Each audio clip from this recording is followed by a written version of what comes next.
इनके बारे में कुछ बातें हमें पता चली और एक बात पता चली कि एंजाइम ना तो रिएक्शन को शुरू करते हैं ना तो खत्म करते हैं, ना तो एंजाइम रिएक्शन में यूज होते हैं। Enzyme they increases the rate of reaction.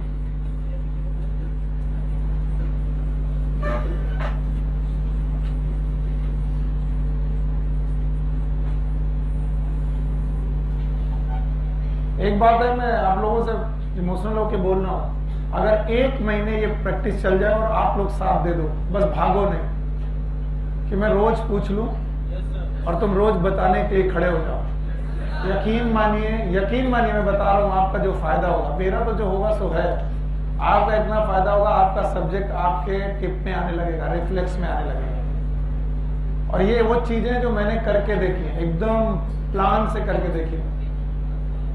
मैं अपनी तैयारी के समय पर एमपी कौशिक और रमेश गुप्ता जैसी मोटी मोटी किताबें रट चुका था, और उन किताबों को मैं अगर आपको दिखा दूं साइज में तो आपका दिमाग चक्कर गिरने हो जाएगा।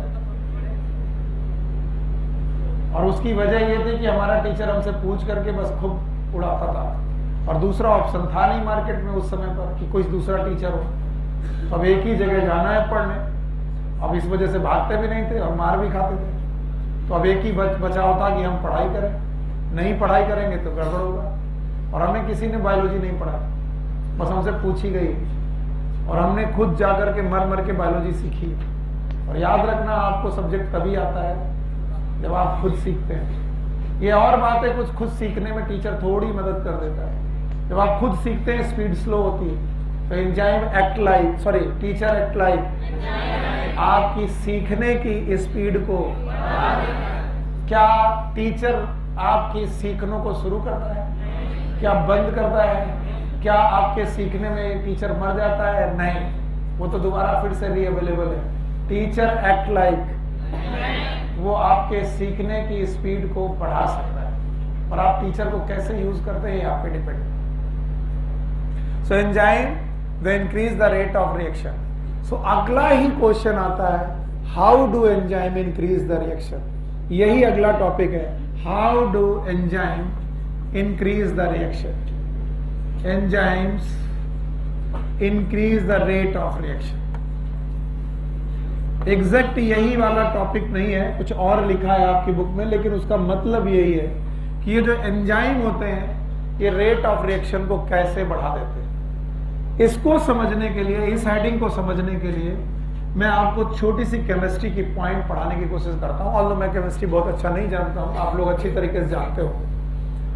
पहला रूल है केमिस्ट्री का कि रिएक्शन हमेशा प्रोसीड करती है towards more stable state.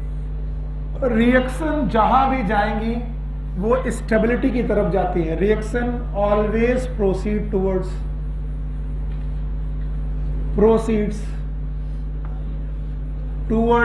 More stable state. इस दुनिया में जितनी भी रिएक्शन हो रही हैं वो ऐसे प्रोडक्ट बनाने की कोशिश कर रही हैं जो ज्यादा स्टेबल हो। और दूसरा पॉइंट, दुनिया में हर मॉलिक्यूल के पास, वेदर इट इज सबस्ट्रेट, चाहे वो सबस्ट्रेट ही क्यों ना हो, और वेदर इट इज प्रोडक्ट, चाहे वो प्रोडक्ट ही क्यों ना हो, हर मॉलिक्यूल के बीच में, हर मॉलिक्यूल के पास अपनी एक इंटरनल एनर्जी है। यानी सबस्ट्रेट के पास भी अपनी एक इंटरनल एनर्जी है और प्रोडक्ट के पास भी अपनी एक इंटरनल एनर्जी है। और सबस्ट्रेट और प्रोडक्ट की इंटरनल एनर्जी, आप इसे पोटेंशियल एनर्जी का नाम दे सकते हैं। अगर कभी भी पोटेंशियल एनर्जी देने का मन ना करे तो आप इसे इंटरनल एनर्जी कर सकते हैं। और बोलते हैं energy is inversely proportional to stability. आपके पास जितनी ज्यादा एनर्जी होगी आप उतने अनस्टेबल होंगे। इसीलिए आपकी जो ये एज है, प्यूबर्टी एज, आपकी ये एडोलसेंट एज, इसमें आपके पास एनर्जी ज्यादा है और इसीलिए आपकी स्टेबिलिटी कम है। आप बहुत अनस्टेबल होते हो, आप अपनी एनर्जी को सही ढंग से चैनलाइज नहीं कर पाते। एक दिन में आपको 10 काम करने होते हैं, इसलिए वो बच्चे ज्यादा सेलेक्ट होने के चांसेस होते हैं जो अपनी एनर्जी को चैनलाइज करके एक तरफ लगाते हैं। हर वक्त स्टूडेंट को यह लगता है कि वो टीचर को कितनी स्मार्टनेस दिखा सकता है, पर टीचर को स्मार्टनेस दिखाने की बजाय, क्यों शान बाबू, अगर किताबों में स्मार्टनेस दिखाई जाए तो वो ज्यादा अच्छा हो। तो आप याद रखिएगा, इस दुनिया में चाहे सबस्ट्रेट हो चाहे प्रोडक्ट हो, सबके पास अपनी एक इंटरनल एनर्जी है, और वो इंटरनल एनर्जी उनको अनस्टेबल बनाती कि स्टेबल? अनस्टेबल। तो बताओ, वो अपनी इंटरनल एनर्जी को बढ़ाना चाहेंगे कि कम करना चाहेंगे? और कम करने के चक्कर में वो क्या बना देंगे? प्रोडक्ट। क्या बनाएंगे?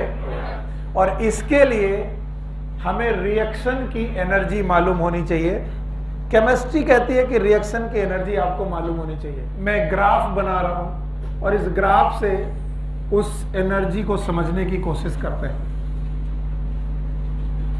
This is the graph of reaction. Reaction के लिए ग्राफ है।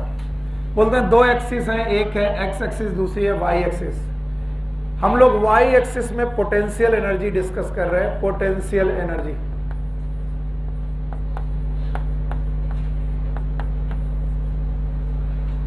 और एक्स एक्सिस में हम लोग रिएक्शन के बारे में बात कर रहे हैं कि रिएक्शन कैसे प्रोसीड होती है। हम सब लोग जानते हैं कि हमारे पास कुछ सबस्ट्रेट है। आप बुक देखना बंद कर दीजिए, वरना मेरा डायग्राम आपको अजीब सा लगेगा। बुक में भी यही डायग्राम है, लेकिन मैं आपको अजीब लगेगा। हमारे पास बहुत सारे सबस्ट्रेट मॉलिक्यूल है। इन सबस्ट्रेट मॉलिक्यूल के पास अपनी एक एनर्जी है। लेट्स सपोज ये एवरेज एनर्जी मानी, कुछ यहां पर है, कुछ यहां पर, कम ज्यादा मैंने एवरेज एनर्जी ये मानी। और इस एनर्जी की वजह से ये सारे सबस्ट्रेट कोलिजन कर रहे हैं। क्या कर रहे हैं? जितनी ज्यादा एनर्जी होगी कोलिजन उतना कम की ज्यादा। और ये कोशिश कर रहे हैं कि अपनी एनर्जी लेवल को कम कर सकें और प्रोडक्ट में चेंज हो सके। ये चाहते हैं कि ये प्रोडक्ट में चेंज हो सके, and it is known as product. याद रखिएगा, रिएक्शन हमेशा सबस्ट्रेट से प्रोडक्ट की तरफ प्रोसीड करती है। This proceed towards substrate to product. लेकिन याद रहे, जो प्रोडक्ट का एनर्जी लेवल है, मैं धीरे धीरे ग्राफ की तरफ आ रहा हूं, वो ये रहा, और जो सबस्ट्रेट का एनर्जी लेवल है वो ये रहा। इसका मतलब जब आप सबस्ट्रेट से प्रोडक्ट बनाएंगे, आप बताएं प्रोडक्ट की एनर्जी घटेगी कि बढ़ जाएगी? पता नहीं सर। आपको 2 रूल पढ़ाए थे, मैंने अभी 2 रूल पढ़ाए थे, भूल गया। बताइए, इस दुनिया में जितनी भी रिएक्शन चल रही हैं वो किधर जा रही हैं? अनस्टेबिलिटी की तरफ, स्टेबिलिटी। और दूसरी चीज मैंने बताई थी, जितनी ज्यादा एनर्जी उतना अनस्टेबल। बताओ, सबस्ट्रेट की एनर्जी यहाँ और प्रोडक्ट की, तो बताओ कौन अनस्टेबल? हाँ? और कौन बेटा स्टेबल? तो बताओ, सबस्ट्रेट किधर जाना चाहेंगे? क्यों स्टेबल होना चाहेंगे? ये स्टेबल क्यों है? इनकी एनर्जी ज्यादा की कम? तो हर सबस्ट्रेट अपनी एनर्जी को क्या करना चाहता है? कम करने के चक्कर में किसमें कन्वर्ट हो जाता है? प्रोडक्ट। तो बोल रहे रिएक्शन कैसे प्रोसीड हो रही है? सबस्ट्रेट से। ऐसी रिएक्शन जिनमें सबस्ट्रेट की एनर्जी ज्यादा, प्रोडक्ट की एनर्जी कम, ऐसी रिएक्शन में एनर्जी निकलती है। बताओ क्या होती है? निकलती। और अगर एनर्जी निकल रही है तो एंडोथर्मिक की एक्सोथर्मिक, हाँ, ये रिएक्शन कहलाएगी एक्सोथर्मिक रिएक्शन। अभी मैंने डायग्राम पूरा किया भी नहीं और आपको अभी जमाई आने लगी। बोलते हैं पोटेंशियल एनर्जी चाहे सबस्ट्रेट की हो चाहे प्रोडक्ट की हो, कितनी भी हो, कोई फर्क नहीं पड़ता। अगर सबस्ट्रेट को प्रोडक्ट में चेंज होना है तो सबस्ट्रेट को एक थ्रेशोल्ड एनर्जी तक पहुंचना पड़ेगा। Threshold energy. थोड़ी देर लिखिए मत, समझने की कोशिश करिए। अगर सबस्ट्रेट इस थ्रेशोल्ड एनर्जी को पा जाएं तो वो सबस्ट्रेट रहेंगे कि प्रोडक्ट हो जाएंगे? तो हर सबस्ट्रेट कोलाइड होकर के, कोलिजन कर करके ये थ्रेशोल्ड एनर्जी पाना चाहता है। मान लीजिए यहाँ 100 मॉलिक्यूल है और 100 के 100 मॉलिक्यूल कोलाइड हो रहे हैं। कोलाइड होने पर एनर्जी बढ़ रही है और क्या पाना चाह रहे हैं? थ्रेशोल्ड। इन 100 में से कुछ यहां तक पहुंचे, कुछ यहां तक पहुंचे, कुछ यहां तक पहुंचे, बताइए प्रोडक्ट में चेंज होगा कि नहीं? और कुछ बेटा सबस्ट्रेट यहां तक पहुंचे, प्रोडक्ट में चेंज, और कुछ सबस्ट्रेट यहां तक पहुंचे, बताओ उन्होंने क्या क्रॉस कर ली? थ्रेशोल्ड एनर्जी पाने के लिए इन्होंने क्या किया? कोलिजन। कोलिजन करने की वजह से इनकी एनर्जी घटी की बढ़ी, और बढ़ी तो कितनी पड़ी? थ्रेशोल्ड। सबकी बढ़ी थ्रेशोल्ड तक की, कुछ की, जितने लोगों की बढ़ी वो किस में कन्वर्ट होगा? इसीलिए सबस्ट्रेट का नंबर ज्यादा, प्रोडक्ट का कम, और बोलते हैं इस एनर्जी तक अगर पहुंचे हो तो प्रोडक्ट में बदल ही जाओगे, सो जाओ बेटा इससे। तो आप अगर क्या पा जाओ तो आप किस में कन्वर्ट हो जाओगे? प्रोडक्ट। तो बोलते हैं सबस्ट्रेट की जितनी भी इंटरनल एनर्जी है, जितनी भी इंटरनल एनर्जी है वो उसकी क्या कहलाएगी? लेकिन पोटेंशियल एनर्जी से काम कितना चाहिए? थ्रेशोल्ड। तो पोटेंशियल एनर्जी में जितनी एनर्जी जोड़ दी जाए कि वो क्या पा जाए, उसे बोलते हैं एक्टिवेशन एनर्जी। बोलो क्या नाम है? तो अगर मैं क्या जोड़ दूं? एक्टिवेशन एनर्जी, तो क्या मिल जाएगी? थ्रेशोल्ड। अगर थ्रेशोल्ड एनर्जी मिल गई तो मैं किस में कन्वर्ट हो जाऊंगा? प्रोडक्ट। मेरे सर मुझे ऐसे समझाते थे, सुनील, एक 3 फीट की वॉल है, 3 फीट की वॉल है, और इस वॉल को जम करके पार करना है, और कई लोग उछल रहे हैं। जो लोग 1 फीट तक उछल रहे हैं पार हो जाएंगे, हो जाएंगे 2 फुट तक, 2.5 फुट तक, 2.25 फुट तक, 3 फीट तक मे बी, और अगर 3 फीट से थोड़ा ज्यादा तो पक्का। तो बोलते हैं सब लोग उछल रहे हैं, सारे के सारे सबस्ट्रेट मॉलिक्यूल कोलाइड कर करके क्या चाहते हैं? हाँ, इनकी अपनी एनर्जी का नाम। और ये जब कोलाइड कर रहे हैं तो क्या पाना चाहते हैं? जब इसको मुंह धुलाओ, इसका हाँ, पानी से मुंह धुलो, वरना कोई फायदा नहीं है बैठने का, घर जाओ।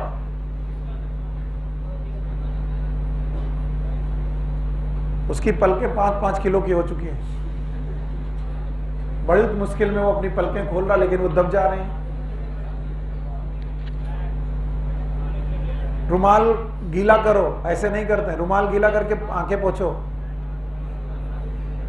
रुमाल ही नहीं है।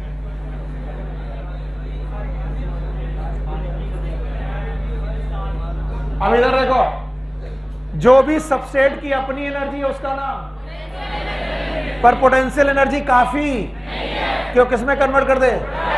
ये पोटेंशियल एनर्जी में कोलिजन होते हैं, कोलिजन होने की वजह से कुछ एनर्जी पाते हैं। नाम बताओ, पोटेंशियल एनर्जी में क्या जोड़ दिया जाए तो क्या मिल जाएगा? अगर थ्रेशोल्ड मिल गया तो बचेगा कि प्रोडक्ट? बताओ ये S है कि P है? और ये क्या यहाँ पर DS हो रहा है? DS/dt। जितने सबस्ट्रेट थ्रेशोल्ड के पार हो गए, क्या उतने प्रोडक्ट थ्रेशोल्ड के पार आ जाएंगे? इट इज DP/, क्या 100 के 100 मॉलिक्यूल प्रोडक्ट में चेंज हुए? नहीं चेंज हुए। 100 में से 10 गए तो 10, तो 10 मॉलिक्यूल को क्या मिल गई? थ्रेशोल्ड। तो बताओ थ्रेशोल्ड एनर्जी मिलने के लिए कौन सी एनर्जी चाहिए? मेरे पास जो है उसका नाम एक्टिवेशन। कौन सी एनर्जी? पोटेंशियल। और मुझे जो चाहिए, इसका मतलब पोटेंशियल में मैं क्या जोड़ दूं तो क्या मिल जाएगी? और अगर थ्रेशोल्ड आई तो क्या मैं क्रॉस कर जाऊंगा? क्या बना लूंगा? अगर एक्टिवेशन एनर्जी ज्यादा तो बताओ कोलिजन इफेक्टिव की इनइफेक्टिव? बताओ इस कोलिजन को आप इफेक्टिव बोलोगे कि इनइफेक्टिव? इफेक्टिव। हाँ, और ये सारे कोलिजन इनइफेक्टिव। ये जितने भी कोलिजन है ये प्रोडक्ट में चेंज हो रहे हैं कि नहीं? पर ये वाला क्यों? क्योंकि इसकी वजह से इसकी वजह से थ्रेशोल्ड नहीं मिला और इनकी वजह से थ्रेशोल्ड मिल गया, और जिनको थ्रेशोल्ड मिला वो प्रोडक्ट में चूंकि एक्टिवेशन एनर्जी ज्यादा है भाइयों बहनों, इसलिए थ्रेशोल्ड पाने वाले लोगों का नंबर ज्यादा है। चूंकि दीवार की ऊंचाई ज्यादा है इसलिए जम करके उस तरफ जाने वालों का नंबर ज्यादा है। अगले, चूंकि एक्टिवेशन एनर्जी, हाँ, तो इसको पाने के लिए कोलिजन इफेक्टिव ज्यादा कि इनइफेक्टिव? इनइफेक्टिव। और इफेक्टिव कोलिजन कम, तो बताओ कम लोग हैं जो क्या पा रहे हैं, इसलिए कम लोग हैं जो किसमें करना प्रोडक्ट, इसलिए डीपी बाई डी टी, और डीपी बाई डी टी कम है तो आर। What is DP by D T? कल पढ़ाया था। What is DP by D T? Rate of reaction. क्योंकि बेटा प्रोडक्ट कम बन रहा तो रेट ऑफ रिएक्शन भी कम है। अब आपने डाला इसमें एंजाइम, क्या डाला? इसी रिएक्शन में तुमने एंजाइम को प्लेस किया, और जैसे ही तुमने एंजाइम को प्लेस किया ये कोलिजन को इफेक्टिव नहीं करेंगे, कोलिजन वैसे ही चलते रहेंगे, ये एक्टिवेशन एनर्जी को कम कर देंगे। वो एक्टिवेशन एनर्जी जो कभी इतना डिफरेंस रखती थी, आप इतना डिफरेंस रखती थी, जरा ध्यान सुनना। पहले ये वाले कोलिजन इफेक्टिव थे कि इनइफेक्टिव? ये वाले इफेक्टिव लोग कम थे कि ज्यादा? अब एक्टिवेशन एनर्जी कम कर दी गई, बताओ ये भी इफेक्टिव हो गए, ये भी हो गए, ये भी हो गए, ये पहले से इफेक्टिव थे। बताओ पहले डीपी बाई डी टी कम था, अब ये वाला डीपी बाई डी टी बढ़ जाएगा। बताओ डीपी बाई डी टी घटा कि बढ़ गया? अगर डीपी बाई डी टी बढ़ गया तो क्या बढ़ गया? बताओ एंजाइम क्या करते हैं? एक्टिवेशन एनर्जी को बढ़ाते ही कम। तो बताओ ये एक्टिवेशन एनर्जी थी विद एंजाइम कि विदाउट एंजाइम? Without enzyme. और ये वाली विद एंजाइम। कोई पूछे कि एंजाइम रेट ऑफ रिएक्शन कैसे कम करते हैं, बता पाओगे? By decreasing activation. अब जरा इसको अपने देहाती तरफ में पकड़ो। 3 फीट की वॉल थी, कितनी?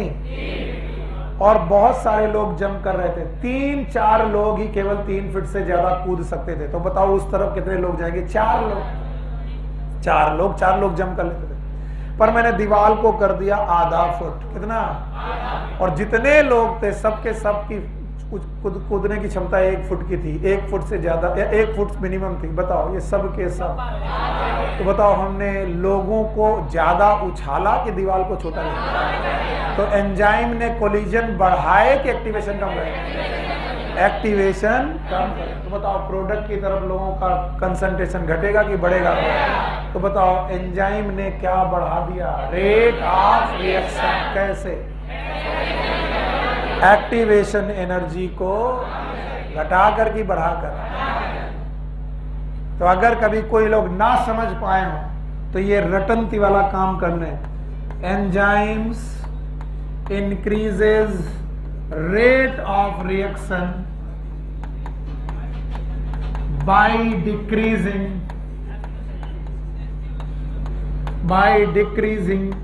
activation energy.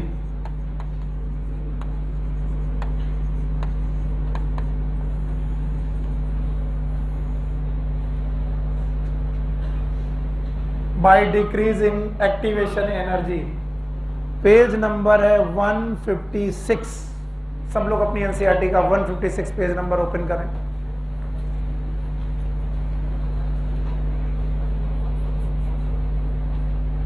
ओपन हुआ?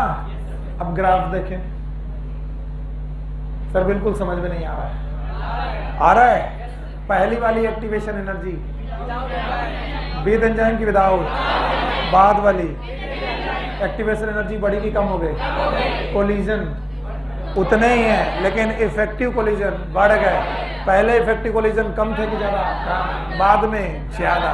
बताओ ये एक्टिवेशन एनर्जी विद एंजाइम की विदाउट, इसलिए प्रोडक्ट का रेट कम है, और जब इसको कम कर दिया गया तो प्रोडक्ट ज्यादा। सर नहीं आया ना? कितने लोगों को नहीं आया? हाँ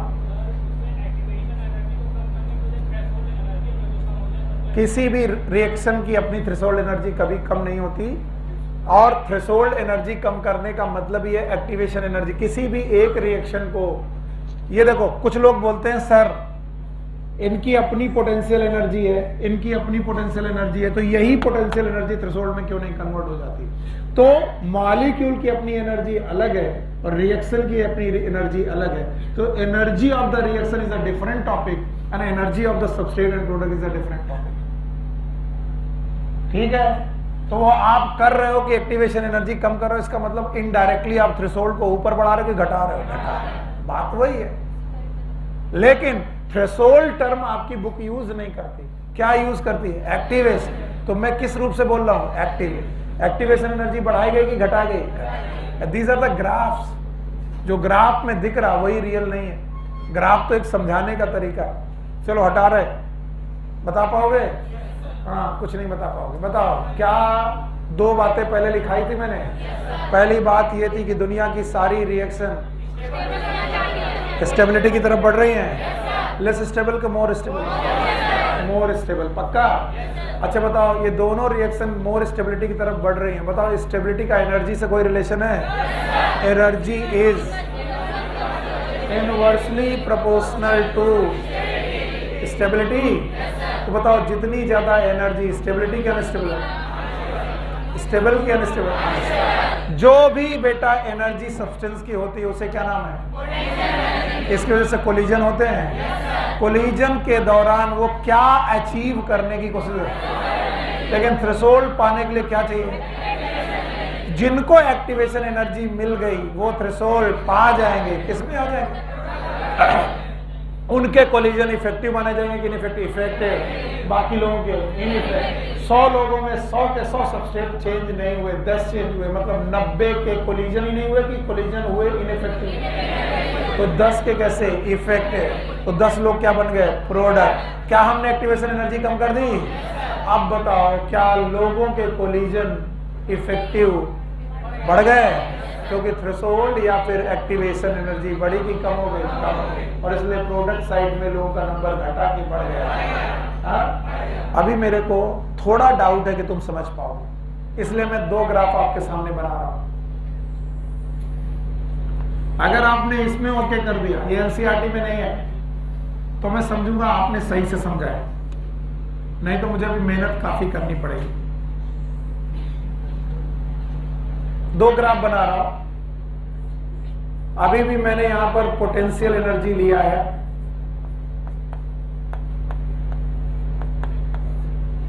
और यहां पर भी मैंने पोटेंशियल एनर्जी लिया है।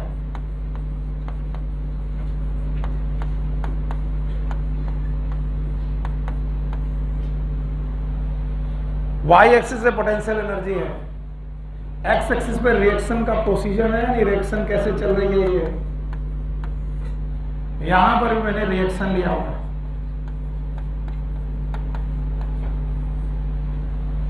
अब मैं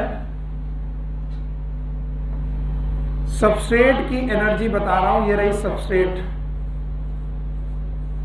S, और ये रहे product, it is P। Substrate से प्रोडक्ट जाने पर एनर्जी, किसकी एनर्जी ज्यादा और किसकी कम? तो सबस्ट्रेट को प्रोडक्ट बनना है, लेकिन उसे क्या कवर करनी पड़ेगी? थ्रेशोल्ड। तो सबस्ट्रेट को कहां तक जाना पड़ेगा? थ्रेशोल्ड। और जो थ्रेशोल्ड तक जाने के लिए एनर्जी होगी, नाम बताओ? मैं केवल इतना पूछना चाहता हूं कि इस वाली एक्टिवेशन एनर्जी में क्या आपको, विदाउट नेम छोड़ दो बात, वो तो मैं बाद में बात करूंगा। क्या आपने इस रिएक्शन में सबस्ट्रेट का एनर्जी कम देखा कि ज्यादा, और प्रोडक्ट का? तो during this reaction substrate to product energy overall कम हुई कि ज्यादा? इसका मतलब एनर्जी निकली कि ऐड हुई? और इसलिए रिएक्शन का नाम एक्सोथर्मिक। फिर से बोलो। Thank you very much. It is known as exothermic reaction.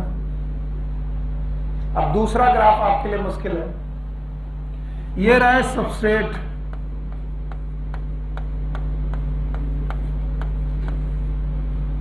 और ये रहे प्रोडक्ट। ये क्या कर रहा हूं मैं, उल्टा सीधा।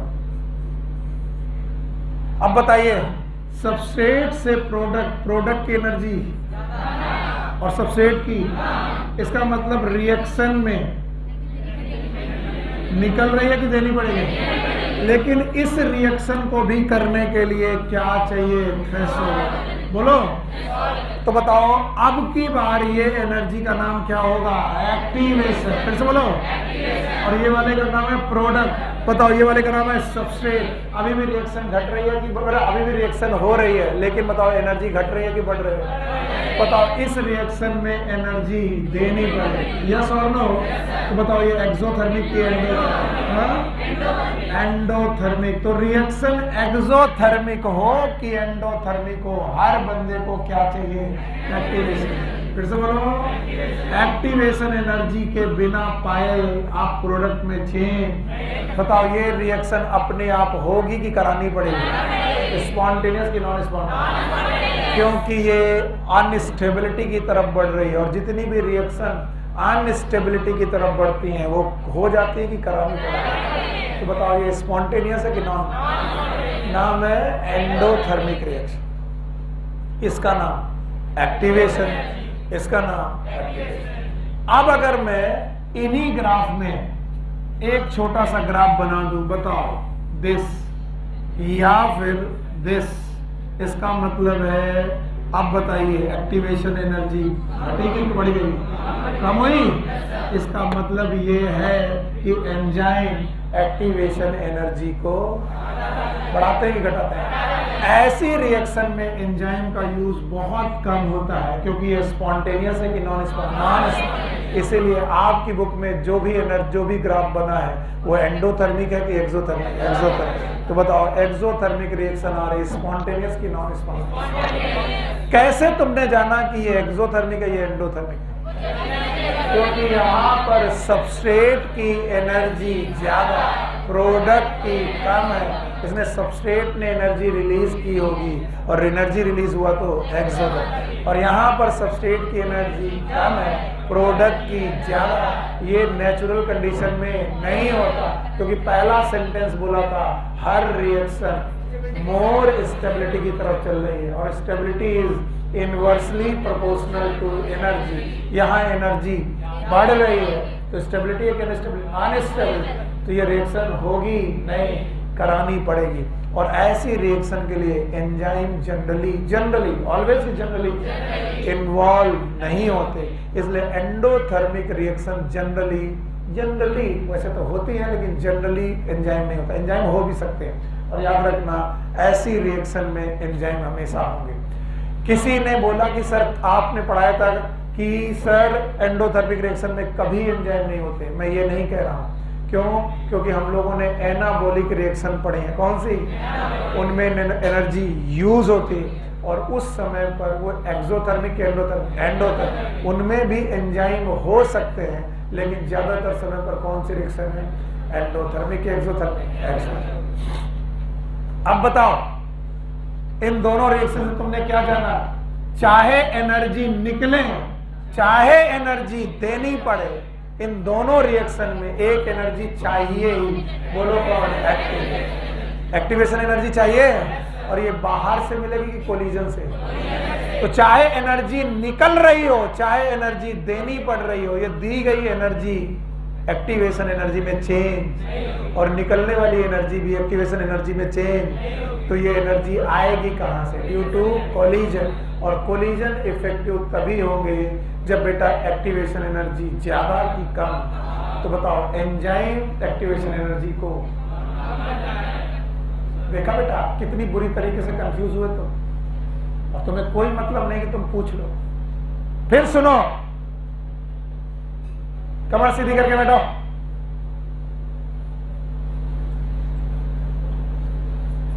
इनका जो क्वेश्चन था उसको मैं सही ढंग से फिर से दोहरा रहा हूं, और अब ध्यान से एक एक शब्द पकड़ना। रिएक्शन की एनर्जी अलग बात है, और सबस्ट्रेट की एनर्जी अलग बात है। मैंने अपने टीचर से पूछा था कि सर जब एंडोथर्मिक रिएक्शन में हम एनर्जी दे ही रहे हैं तो थोड़ी और एनर्जी दे दें ताकि उसे क्या मिल जाए, एक्टिवेशन। तो बाहर से हम एक्टिवेशन एनर्जी पैदा नहीं कर सकते क्योंकि ये एनर्जी रिएक्शन की एनर्जी नहीं है, सबस्ट्रेट और प्रोडक्ट की एनर्जी है। फिर से सबस्ट्रेट और प्रोडक्ट की एनर्जी अलग बात है और रिएक्शन की एनर्जी अलग बात। यहां पर सबस्ट्रेट की एनर्जी कम, प्रोडक्ट की एनर्जी ज्यादा। इससे हमें यह पता चलता है कि इस रिएक्शन के दौरान जो भी प्रोडक्ट बन रहे हैं उनकी एनर्जी सबस्ट्रेट से कम की ज्यादा। इसका मतलब एनर्जी मिली होगी, क्या होगी, मिली होगी, तभी तो एनर्जी ज्यादा हुई होगी और इसलिए इस रिएक्शन का नाम एंडोथर्मिक। तो ये जो एनर्जी हमें दी गई, क्या यही एनर्जी एक्टिवेशन एनर्जी में चेंज होगी? No, no. दूसरा क्वेश्चन, यहां पर जो सबस्ट्रेट है उनकी अपनी एनर्जी और यहां पर जो प्रोडक्ट है उनकी अपनी एनर्जी है। प्रोडक्ट की एनर्जी सबस्ट्रेट की एनर्जी से क्या है, कम। इसका मतलब इस रिएक्शन के दौरान एनर्जी निकल रही है। अगर एनर्जी निकल रही है तो एनर्जी कम है कि ज्यादा है, ज्यादा है। तो जब एनर्जी ज्यादा थी तो हमें एक्टिवेशन एनर्जी क्यों लेनी पड़ी? वही जो निकल रही थी वही एक्टिवेशन में मिल जाती। नो, सबस्ट्रेट और प्रोडक्ट की एनर्जी रिएक्शन के एनर्जी के साथ है कि अलग है? ये काम आपको करना ही पड़ेगा और ये काम बाहर से या अंदर से नहीं होगा बल्कि कोलिजन से होगा। किसके होगा? तो चाहे एंडोथर्मिक रिएक्शन हो चाहे एक्सोथर्मिक रिएक्शन हो, हमें सबस्ट्रेट को कोलाइड करना ही पड़ेगा ताकि वो क्या पा जाए, हाँ, एक्टिवेशन। नहीं आया, याद रहेगा। और अगर ये एक्टिवेशन एनर्जी पाने के दौरान क्या, अगर हम थ्रेशोल्ड को नीचे ले आए तो एक्टिवेशन एनर्जी बढ़ेगी, घट जाएगी? तो बताओ, प्रोडक्ट बनने की टेंडेंसी, तो ये काम कौन करेगा? अगर अब भी नहीं समझ में आया तो केमिस्ट्री मेरा फोटे नहीं है, मैं इसे बाय करूंगा।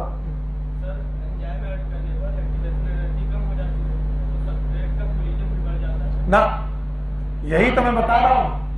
देखो, अब ध्यान सुनना, भैया ने क्वेश्चन पूछा है, एंजाइम ऐड करने पर एक्टिव एनर्जी कम हो जाती है तो क्या कोलिजन भी बढ़ जाता है? नहीं। अब ध्यान सुनना, 10 लोग खड़े हैं, ठीक, एक बंदा 1 फुट कूद रहा है, 3 बंदे 1.5 फुट कूद रहे, कुछ बंदे 2 फुट कूद रहे और केवल 3 लोग ऐसे जो 3 फुट कूद रहे। कितना?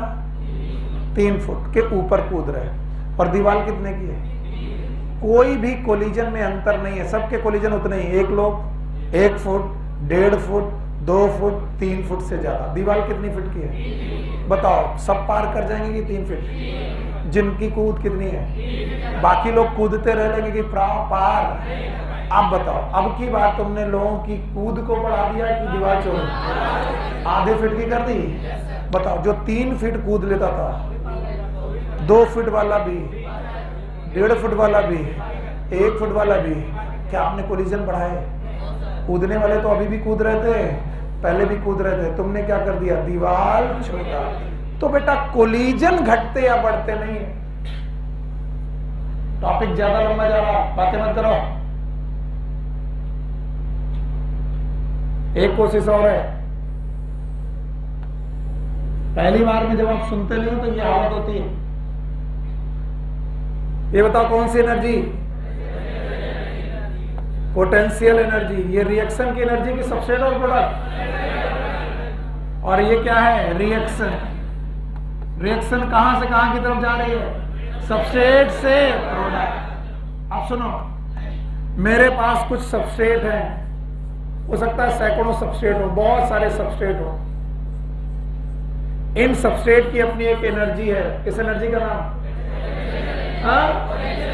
पर इन्हें एक एनर्जी चाहिए, बोलो क्या? थ्रेशोल्ड। फिर से बोलो, थ्रेशोल्ड एनर्जी। अब तुम्हारे क्वेश्चन को मैं बहुत डिटेल में ले जा रहा हूं, पहले भी पढ़ाया लेकिन तुमने सुना नहीं।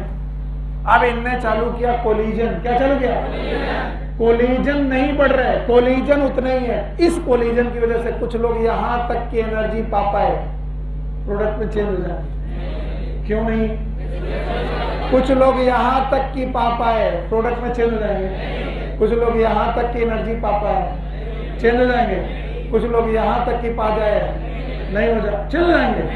कुछ लोग यहाँ तक की एनर्जी पा पाए, चेंज हो जाएंगे। बताओ ये कोलिजन मैंने बढ़ाया है कि नहीं? नहीं। कोलिजन ये वाले जितने थे, इफेक्टिव की इनइफेक्टिव, यही बात मैंने पहली बार बोली, आपने सुनी नहीं। इफेक्टिव की इनइफेक्टिव, क्या कोलिजन कम या ज्यादा हो रहे हैं? नहीं, जितने कोलिजन है उतने ही हो रहे हैं, लेकिन वो इफेक्टिव की इनइफेक्टिव। क्यों? क्योंकि इन्होंने क्या नहीं पाया और इन्होंने थ्रेशोल्ड। तो बताओ अगर 100 में से 10 लोगों ने थ्रेशोल्ड पा लिया है, 90 लोग नीचे रह गए, तो बताओ प्रोडक्ट में 100 के 100 जाएंगे कि 10 जाएंगे? तो बताओ 10 लोग क्या पा चुके हैं? थ्रेशोल्ड। और किसमें कन्वर्ट हो गया? प्रोडक्ट। हाँ बताओ प्रोडक्ट बन गया। बताओ प्रोडक्ट 100 मॉलिक्यूल का बना कि 10 का? हाँ। और कोलिजन कितने लोग कर रहे थे? 100, लेकिन इफेक्टिव कोलिजन 10, 90 लोगों का। बताओ इस कोलिजन के दौरान वो क्या जानने की कोशिश कर रहे हैं? Activation energy. बताओ एक्टिवेशन एनर्जी कितने लोगों को मिल पाई? 10। तो 10 लोग ही क्या कन्वर्ट पाए? प्रोडक्ट। तो अभी प्रोडक्ट जो बन रहा है वो dp/dt, हर मिनट या हर पर्टिकुलर टाइम में कितने मॉलिक्यूल आ रहे हैं? 10। और 10 मॉलिक्यूल इधर आ पा रहे हैं, तो प्रोडक्ट का रेट कम है कि ज्यादा? अब देखो मैंने कोलिजन उतने ही है, लोग उछल उतना ही रहे, कोलिजन उतना ही हो रहा। अरे कुछ लोगों को इनइफेक्टिव और कुछ लोग इफेक्टिव। बताओ जो लोग इफेक्टिव हैं क्या वो प्रोडक्ट में जा रहे हैं? अब हमने क्या किया? कोलिजन नहीं बढ़ाया। तुम्हारा क्वेश्चन था क्या कोलिजन बढ़ेगा? नहीं, कोलिजन नहीं बढ़ाया, बल्कि हमने एक्टिवेशन एनर्जी को डाउन कर दिया। और जैसे ही एक्टिवेशन एनर्जी डाउन हुई, बोलो एक्टिवेशन एनर्जी डाउन हुई, तो बताओ ये लोग जिनकी एक्टिवेशन एनर्जी डाउन हुई, अब ये थ्रेशोल्ड के नीचे रह गए कि ऊपर? तो जो पहले कैसे थे? इनइफेक्टिव, अब कैसे हो गए? इफेक्टिव। ये वाले इफेक्टिव, ये वाले मान लो ये 20 लोग थे, ये 20 लोग थे, ये 40 लोग, सॉरी 30 लोग थे। 30, 20, 50, 20, 70 और 10 तो पहले से ही जा रहे थे, तो 10 वो तो जाएंगे ही और 70 और जाएंगे। तो अब बताओ कितने molecule? 80 molecule per unit time product की तरफ जाने लगेंगे। तो बताओ क्या बढ़ा? dp/dt। कोलिजन बढ़ गए। कोलिजन उतने ही है, लेकिन इफेक्टिव कोलिजन क्या बढ़े? क्योंकि क्या कम कर दी तुमने? एक्टिवेशन। तो एक्टिवेशन एनर्जी कम करने की वजह से कोलिजन बढ़े कि इफेक्टिव? जो क्या थे? इनइफेक्टिव, वो भी क्या हो गया? इफेक्टिव। पक्का। और इस वजह से प्रोडक्ट का रेट घटा कि बढ़ गया? मैंने बोला एंजाइम कैसे रेट ऑफ रिएक्शन बढ़ाते हैं? By increasing collision, by increasing effective collision. पक्का। और बाय डिक्रीजिंग एक्टिवेशन एनर्जी। तो dp/dt घटा कि बढ़ गया? अब भी नहीं आया। अब कितने लोगों को नहीं आया? हटाएं। हाँ बताओ। और ये रिएक्शन का एक्टिवेशन की एनर्जी का एक्सोथर्मिक और एंडोथर्मिक से डायरेक्ट कोई लेना देना नहीं, इनडायरेक्ट हो सकता है। बताइए यहाँ पर सबस्ट्रेट की कंसंट्रेशन, नहीं सबस्ट्रेट की एनर्जी प्रोडक्ट की, इसका मतलब एनर्जी ओवरऑल रिएक्शन में लूज हुई है। लूज हुई है तो एंडोथर्मिक एक्सोथर्मिक। तो चाहे एक्सोथर्मिक रिएक्शन हो चाहे एंडोथर्मिक रिएक्शन हो, हमको क्या चाहिए? बिना एक्टिवेशन एनर्जी पाए हम सबस्ट्रेट से प्रोडक्ट में चेंज। अभी भी नहीं आया? आया? तो बताओ, अब बताओ एंजाइम क्या करते हैं? पता नहीं, मजा नहीं आ रहा। क्या करते हैं? एनर्जी एंजाइम रिएक्शन को शुरू करते हैं, खत्म करते हैं, एंजाइम यूज हो जाते हैं, फिर एंजाइम करते क्या? रेट ऑफ रिएक्शन को बढ़ाते हैं। कैसे? एक्टिवेशन एनर्जी को कम करते हैं, इफेक्टिव कोलिजन बढ़ाते हैं। अभी आया? और वो बोले ये कैसे होता है? ये ऐसे होता है, देखो बोलते हैं एक एंजाइम होगा ई, उस एंजाइम में अपनी एक साइट होगी, एक्टिव साइट। फिर से बोलो, thank you very much. Active site, और इस एक्टिव साइट की तरफ सबस्ट्रेट प्रोसीड करेगा, एस। यह है सबस्ट्रेट, यह है एंजाइम। तो कहते हैं एंजाइम की तरफ सबस्ट्रेट प्रोसीड करता है E+S, और जैसे एंजाइम की तरफ सबस्ट्रेट प्रोसीड करता है कुछ देर बाद एंजाइम और सबस्ट्रेट कॉम्प्लेक्स बनने लगता है। जरा इसे समझने की कोशिश करिए। पहले सबस्ट्रेट एंजाइम की तरफ आया, फिर ये सबस्ट्रेट एंजाइम में जुड़ने लगा। ये जुड़ना ट्रांजिशन होता है, यानी इसे निकाला भी जा सकता है, इसलिए ये रिवर्सिबल है। कैसा है? रिवर्सिबल। तो एंजाइम प्लस सबस्ट्रेट मिलकर ES कॉम्प्लेक्स बनाते हैं, और जब ES कॉम्प्लेक्स बनने लगा तो एंजाइम सबस्ट्रेट की प्रॉक्सिमिटी में जाकर सबस्ट्रेट के बॉन्ड तोड़ने लगता है, सबस्ट्रेट के बॉन्ड। और सबस्ट्रेट अगर बॉन्ड टूटने लगा तो प्रोडक्ट में चेंज होने लगता है, इससे एक EP कॉम्प्लेक्स बनता है। कौन सा complex? EP। What is EP? What is E? और व्हाट इज P? और करते करते यहां पर सबस्ट्रेट की जगह प्रोडक्ट बन जाता है। क्यों? पुराने बॉन्ड टूटे, नए बॉन्ड बने। तो पहले कौन आया? E, फिर S, अभी जुड़े नहीं है तो E+S, दोनों जुड़ गए, कॉम्प्लेक्स का नाम ES कॉम्प्लेक्स में बॉन्ड टूटे और नए बने EP कॉम्प्लेक्स। रिवर्सिबल की इरिवर्सिबल? इरिवर्सिबल। और इसके बाद प्रोडक्ट रिलीज कर दिया जाता है और एंजाइम फिर से तैयार है नए सबस्ट्रेट को पकड़ने के लिए। इसके बाद कुछ देर बाद प्रोडक्ट को बाहर फेंक दिया जाता है and enzyme is ready again to attract new substrate. Yes, it is E, it is S, E+S जुड़ गया, ES क्या बनने लगा? प्रोडक्ट। और फिर क्या बना? EP। याद रखना ES कॉम्प्लेक्स और EP complex these are the transition state. कैसी स्टेज है? और इस ट्रांजिशन स्टेट में हम लोग अपनी एक्टिवेशन एनर्जी को बढ़ा रहे हैं कि घटा रहे हैं? घटा रहे हैं, ताकि भैया प्रोडक्ट बनने में चांसेस कम हो जाएंगे, ज्यादा। किसी को कोई फर्क नहीं, कोई फर्क नहीं। चाहे मैं पढ़ा के मर जाऊं कोई मतलब नहीं। बोलो ये क्या है? ये क्या है? ये क्या है? ES complex. ये क्या है? EP complex. ये क्या है? E। ये क्या है? प्रोडक्ट। एक बार रिएक्शन फिर से देखो। मैं सारी चीजें नहीं लिखूंगा, और अब आपको पता लगाना पड़ेगा कि मैं क्या लिख रहा हूं। बताओ ये क्या है? ये एनर्जी किसकी है? सबस्ट्रेट। और इस एनर्जी का नाम एक्टिवेशन, और इसका नाम प्रोडक्ट। क्या ये प्रोडक्ट है? और क्या ये सबस्ट्रेट है? पक्का? अब जरा इस ग्राफ को बांटेंगे कई फेजेस में, ध्यान से सुनना।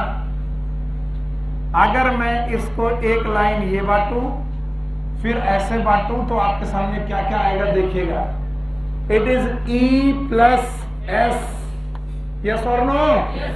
और इसी दौरान आप आगे प्रोसीड हुए, इट इज ES कॉम्प्लेक्स। फिर से बोलो। और बताओ, इसी के दौरान EP कॉम्प्लेक्स। फिर से बोलो। और इसी के बाद E अलग, P अलग। What is P? पक्का? अब बताओ, जिस समय पर एनर्जी कम है क्या बन रहा है? ES। फिर क्या बना? ES कॉम्प्लेक्स, फिर EP कॉम्प्लेक्स। इसी दौरान हम अपनी रिएक्शन की क्या कम कर रहे हैं? एक्टिवेशन। और अगर एक्टिवेशन एनर्जी कम कर रहे हैं तो प्रोडक्ट बनने के चांसेस कम कीजिए। तो बताओ इस जगह पर क्या लिखोगे? E+S। इस जगह पर ES, और इस जगह पर EP, और इस जगह पर E+E। E फिर से तैयार?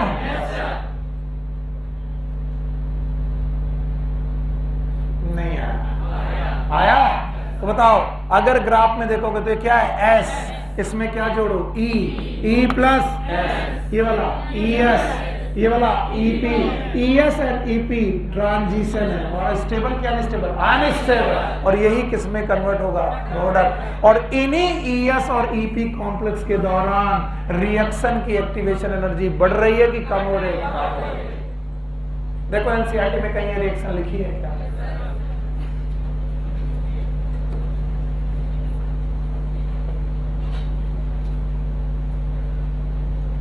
बताओ, हटा रहा हूं इसे, इस रिएक्शन को बोलो E plus reversible up to ES, irreversible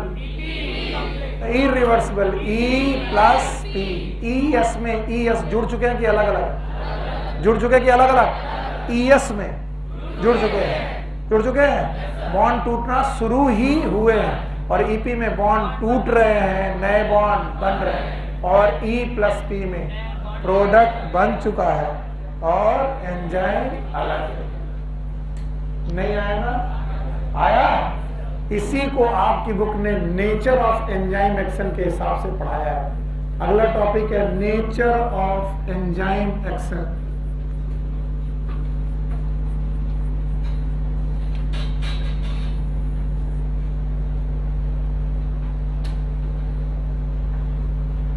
तो आप लोग अपनी बुक के हेडिंग्स भी देखते रहे। पहला टॉपिक था how do enzyme bring such a high rate of reaction. कैसे लाते हैं? कुछ नहीं आया। एक्टिवेशन एनर्जी बढ़ाकर, कोलिजन बढ़ाकर कि इफेक्टिव कोलिजन बढ़ाकर? कोलिजन बढ़ाते नहीं है क्योंकि एक्टिवेशन एनर्जी तो प्रोडक्ट बनने के चांसेस ज्यादा, dp/dt ज्यादा, R जो R is which is equals to dp/dt, कल ही पढ़ा दिया था। ds/dt is R लेकिन माइनस साइन के साथ और dp/dt is R plus E plus S ES EP E plus P and now I am going to teach you nature of enzyme action। ध्यान से पेन छोड़ दो क्योंकि कुछ चीजें एनसीईआरटी में नहीं दी है, मैं वो पढ़ाऊंगा पहले। नेचर ऑफ एंजाइम एक्शन की दो थ्योरी है या दो हाइपोथेसिस है। एक हाइपोथेसिस आपकी बुक में नहीं दी है, दूसरी दी है। पहली हाइपोथेसिस का नाम है लॉक एंड की हाइपोथेसिस। ये आपकी बुक में नहीं दी है। और दूसरी हाइपोथेसिस का नाम है इंड्यूस फिट मॉडल। ये हाइपोथेसिस आपकी बुक में दी है लेकिन 4 पॉइंट में दी गई है, नाम इसका भी नहीं दिया गया। तो जो आपकी बुक में नेचर ऑफ एंजाइम एक्शन में 4 पॉइंट लिखे हैं, पेज नंबर बताओ 150, वो किसके 4 पॉइंट है? Induce fit model. अब ध्यान सुनना, बोलते हैं एंजाइम दो तरीके से काम कर, एंजाइम काम करने की 2 तरीके की हाइपोथेसिस है। एक का नाम और दूसरे का नाम lock and key hypothesis was given by Emil Fischer. थोड़ा एक्स्ट्रा है, सुन लो तो अच्छा रहेगा।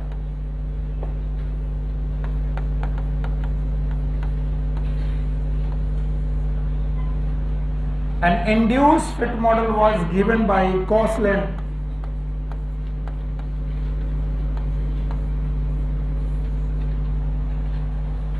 और दोनों मॉडल में कुछ अलग अलग बातें हैं लेकिन कुछ समानताएं भी हैं। लॉक एंड की हाइपोथेसिस ये कहती है कि हर एंजाइम में प्री फॉर्म एक्टिव साइट है, इट इज E।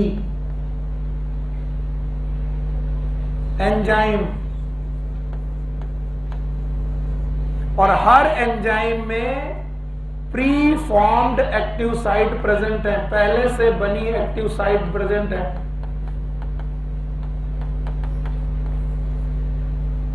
और उन एक्टिव साइट में फिट होने के लिए पर्टिकुलर सबस्ट्रेट ही आ पाएगा।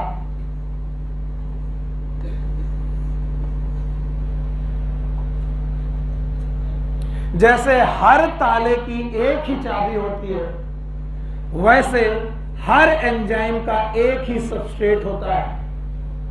यहां पर एंजाइम लॉक की तरह बिहेव करता है और सबस्ट्रेट की तरह बिहेव करती है। तो ये रहा E और ये रहा S। जब S और E आमने सामने आते हैं तो इनमें बॉन्ड बनने के चांसेस बढ़ते हैं, और बॉन्ड अगर तभी बनेंगे जब इनकी एक्टिव साइट्स इनके सबस्ट्रेट के साथ मैच कर जाएं। Yes, this is substrate, this is E. Now this complex is known as ES complex। फिर से बोलो ES। तो जो मैंने आपके सामने रिएक्शन लिखाई थी वो रिएक्शन आप जरूर याद रखें। बोलो क्या थी? E plus S, ES complex याद है, और फिर EP कॉम्प्लेक्स, और फिर E प्लस P। इसमें lock and key hypothesis ES को बहुत प्रमोट करती है। बोलते हैं जैसे हर ताले की एक ही चाबी होती है, वैसे हर एंजाइम पर फिट होने के लिए एक ही सबस्ट्रेट है। यानी अगर सबस्ट्रेट में सक्सीनिक एसिड ऐड होना है, क्या यानी इस एंजाइम में सक्सीनिक एसिड ऐड होना है, तो मेलोनिक ऐड नहीं हो सकता। This is known as lock and key hypothesis.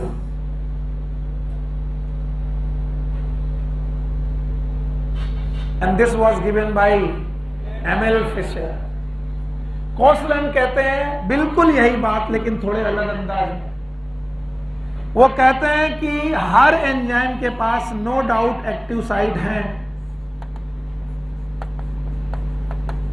और ये एक्टिव साइट प्री फॉर्म्ड हैं, लेकिन ये वेल शेप में नहीं है, ये अच्छी शेप में नहीं होती। एक्टिव साइट होती है लेकिन अच्छी शेप में नहीं होती। इसलिए इन एक्टिव साइट पर सबस्ट्रेट जब भी फिट होगा आकर के, सबस्ट्रेट जब भी इन साइट पर आकर के जुड़ेगा, ये रहा सबस्ट्रेट, वो सबस्ट्रेट इस एंजाइम को इंड्यूस करेगा। सुन लो बेटा, जल्दबाजी मत करो। बताओ ये क्या है? एंजाइम के पास क्या है? प्री फॉर्म्ड है लेकिन वेल फॉर्म। बताओ उसमें कौन आया? सबस्ट्रेट। जब भी सबस्ट्रेट आएगा बहुत अच्छी तरीके से फिट, तो जब भी सबस्ट्रेट आएगा वो एंजाइम को इंड्यूस करेगा। क्या करेगा? ताकि एंजाइम अपना साइज एक्टिव साइट का थोड़ा बहुत बदले, और इस वजह से एक्टिव साइट थोड़ी बहुत सबस्ट्रेट जैसी बदलने लगेगी, और अगर वो सबस्ट्रेट जैसी बदलने लगेगी तो सबस्ट्रेट उनमें फिट होने लगेगा। बोलो क्या? इंड्यूस। कौन किसको इंड्यूस कर रहा? सबस्ट्रेट एंजाइम को इंड्यूस कर रहा है, ताकि वो अपनी एक्टिव साइड के शेप को थोड़ा बदले, ताकि सबस्ट्रेट उसमें क्या हो जाए? फिट हो जाए। क्या हो जाए? फिट हो जाए। ये लोग भी वही बता रहे हैं। E plus S reversible up to ES complex. इसलिए इसमें रिवर्सिबिलिटी का कॉन्सेप्ट सही बैठता है। इसमें रिवर्सिबिलिटी का कॉन्सेप्ट सही नहीं बैठता। ध्यान सुनो, क्योंकि ये पहले से ही चाबी और ताले का खेल है। तो चाबी अगर एंट्री कर गई तो अब याद रखना ये ताला खोल देगी, लेकिन यहां पर कुछ देर तक हिकअप्स रहते हैं, जब तक सबस्ट्रेट एंजाइम की एक्टिव साइड को बदलता रहता है, इंड्यूस करके उसमें फिट होने की कोशिश करता रहता है। तब तक ये रिएक्शन कैसी है? रिवर्सिबल। रिएक्शन एक बार फिर से देखो, पूरी रिएक्शन रिवर्सिबल है कि पहला step? E plus S reversible up to. क्यों रिवर्सिबल है? क्योंकि इस दौरान सबस्ट्रेट पूरी तरीके से जुड़ा क्या कर रहा है? इंड्यूस। कौन किसको? सबस्ट्रेट किसको इंड्यूस कर रहा है? एंजाइम, ताकि एक्टिव साइड और बढ़िया से बने और ये लोग और टाइटली पकड़ सके, और तब तक ये रिवर्सिबल। और एक बार टाइटली पकड़ लिया तो बॉन्ड टूटेंगे और क्या बनेगा? EP। और अगर EP बन गया तो रिवर्सिबल, A रिवर्सिबल, और अब E अलग E अलग नहीं आया। आया तो बताओ कितने मॉडल दिए गए? पहला कौन और दूसरा इंड्यूस। वैसे तो मैं NCERT बहुत कम पढ़ता हूं, लेकिन मैं आपसे ये पॉइंट पढ़ने के लिए बोलूंगा, आप मेरे साथ पेज नंबर 157 ओपन करें, इसमें शायद नहीं है वरना मैं यही पढ़ा देता। पहला पॉइंट, और पता लगाइए लॉक एंड की हाइपोथेसिस के पॉइंट है कि इंड्यूस फिट के। अगर तुम लोगों ने पता लगा लिए तो मैं पूछूंगा। पहला point, first the substrate bind to the active site of enzyme fitting into the active site. पहले एंजाइम पर सबस्ट्रेट आता है और फिट होने की कोशिश करता है। दूसरा point, the binding of substrate induces the enzyme to alter its shape fitting more tightly around the substrate. क्या इन्होंने इंड्यूस शब्द यूज किया?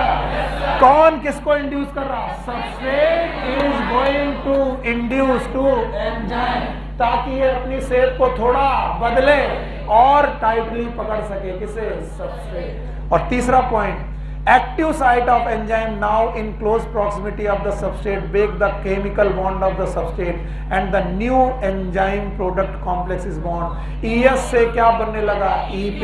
और चौथा point, the enzyme releases the product। किसको रिलीज कर दिया? और एंजाइम फिर से तैयार है। देखा, enzyme releases the product of the reaction and free enzyme is ready to bind another molecule of the substrate and run through the catalytic cycle once again। बताओ, इन 4 पॉइंट में थ्योरी का नाम नहीं है, फिर भी बताओ ये थ्योरी किसकी है? क्या ये लॉक एंड की है? कौन सी है? Induce fit form. पर आप लोगों को बताना तो पड़ेगा नेचर ऑफ एंजाइम एक्शन की रिएक्शन। मैं बड़ी बड़ी करके लिख दे रहा हूं। E, what is E? Plus S, what is S? Reversible की इरिवर्सिबल? रिवर्सिबल। क्या बना? ES complex. फिर से बोलो, ES complex. Irreversible EP complex.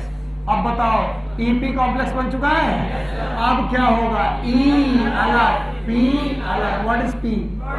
और एंजाइम फिर से चालू, क्या बनाएगा? E प्लस एंजाइम इस रिएक्शन में यूज्ड अप हो गया।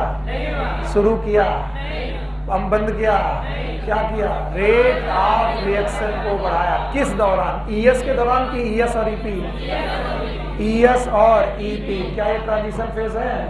इसी दौरान एक्टिवेशन एनर्जी बढ़ा कि कम हुआ और effective collision, rate of reaction. तो आपको एनसीईआरटी में मालूम होना चाहिए कौन से पॉइंट लिखे, बस इतना ही मेरा उद्देश्य है। हटा दें। बताओ, नेचर ऑफ एंजाइम एक्शन में कितनी थ्योरी? एक कौन? Lock and key hypothesis. दूसरा, लॉक एंड की हाइपोथेसिस क्या कहती है? कि पहले से जो एक्टिव साइट है वो वेल फॉर्म है। कैसी है? जैसे एक ताले की एक चाबी होती है, वैसे ही एक एंजाइम का एक सबस्ट्रेट होता है और उनके खांचे पहले से वेल फॉर्म हैं और हम चाबी लगा के उसे तुरंत खोल देंगे। तो कौन किसको खोलेगा? चाबी ताले को। सबस्ट्रेट किसको काम पे लगा देगा? एंजाइम। लेकिन कॉसलैंड ये कहते हैं ऐसा नहीं है। नो डाउट एक्टिव साइट हैं, पहले से बनी एक्टिव साइट हैं, लेकिन दे आर वेल फॉर्म और नॉट वेल फॉर्म। इसलिए कौन आएगा और जब सबस्ट्रेट आएगा तो उन एक्टिव साइट पे घुसने की कोशिश करेगा, फिट नहीं होगा, फिर वो इंड्यूस करेगा किसको? एंजाइम, ताकि एंजाइम अपना शेप बदल दे। और एंजाइम अगर शेप बदल देगा तो टाइटली फिट होगा, और जैसे ही टाइटली फिट हो रहा होगा पुराने बॉन्ड टूटेंगे, नए ES किस में कन्वर्ट हो लेगा? EP। एक दिन प्रोडक्ट बन जाएगा, E अलग, E अलग। E फिर से तैयार है किसके लिए? नए सबस्ट्रेट। रिएक्शन दिख रही है? 10 बार बोल चुका हूं, मेरी खुशी के लिए एक बार सही सही बोल देना। E plus S reversible up to ES complex, irreversible EP complex, irreversible E plus P। तो ये रिवर्सिबल क्यों आया? क्योंकि ये वो समय है जिस समय पर सबस्ट्रेट एंजाइम को इंड्यूस कर रहा है।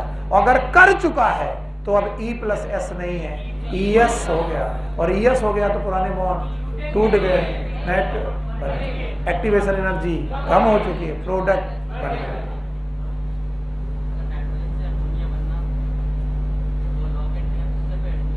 क्यों? तो बहुत सारे रिएक्शन है जिनमें एंजाइम हो। ये क्वेश्चन क्यों पूछा था?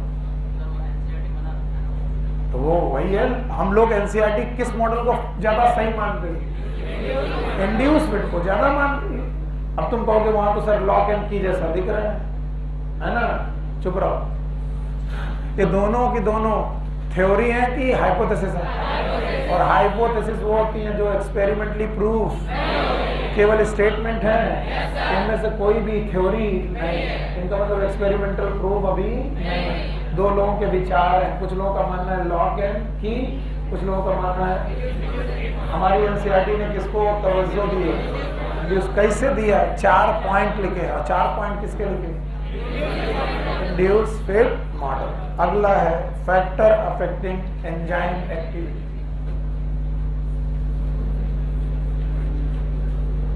Factors affecting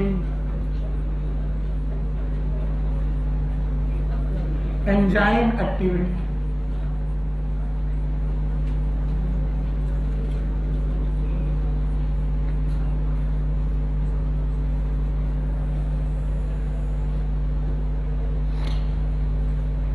There are many factors, बहुत सारे फैक्टर जो एंजाइम की एक्टिविटी को अफेक्ट कर सकते हैं, लेकिन हमारी बुक में 3 फैक्टर की बात की गई है, और इन तीनों फैक्टर के मैं नाम लिख दे रहा हूं।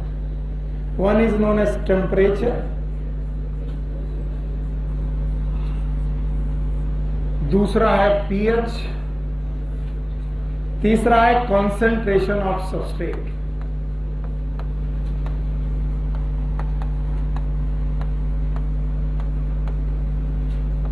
तो एंजाइम की एक्टिविटी में बहुत सारे फैक्टर हैं, मैं लिख दूं, देयर आर सेवरल फैक्टर,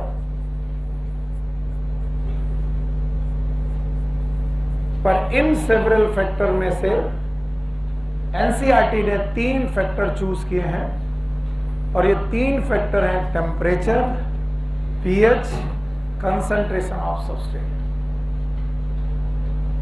और तीनों के तीनों फैक्टर पर एंजाइम की एक्टिविटी कैसे बिहेव करती है वो मैं समझाने जा रहा हूं। याद रखना, एंजाइम की एक्टिविटी को हम लोग रेट ऑफ रिएक्शन के साथ तुलना करेंगे। फिर से हम एक ग्राफ बनाएंगे, एक ग्राफ का एक्स एक्सिस और वाई एक्सिस बनाएंगे। वाई एक्सिस पर हम लोग एंजाइम एक्टिविटी लिख सकते हैं, एंजाइम एक्टिविटी,